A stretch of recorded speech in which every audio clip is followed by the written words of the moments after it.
সরাইলের আমাদের ওইদিকে ব্রাহ্মণবাড়িয়ার ওইদিক দিয়ে কিছু হয়েছে। এক্স্যাক্টলি তথ্য আমরা নিচ্ছি, এখনো সঠিক তথ্য ওইভাবে পাই নাই। নিয়ে তাদেরকে জড়ো করে আমরা আরো বিস্তারিত জোরদার করেছি, টহল বাড়িয়েছি, জনবল বাড়িয়েছি। সবাইকে বলছি, হ্যাঁ, যেসব জায়গায় যত তথ্য আপনারা পান আমাদেরকে সহায়তা করুন, সেক্ষেত্রে সেটা সম্ভব হবে আশা করি। হ্যাঁ? শেষ প্রশ্ন। জি, জি, জি।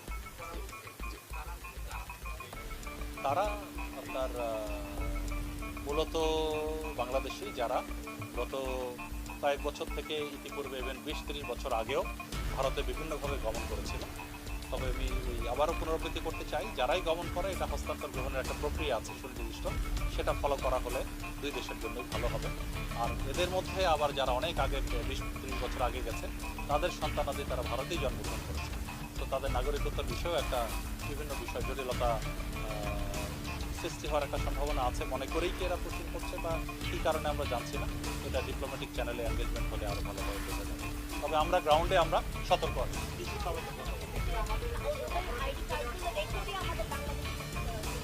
এটাও সত্যি, যারা আসলে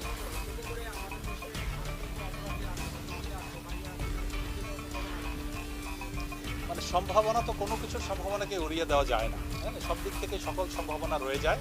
তবে আমাদের দেশের জন্য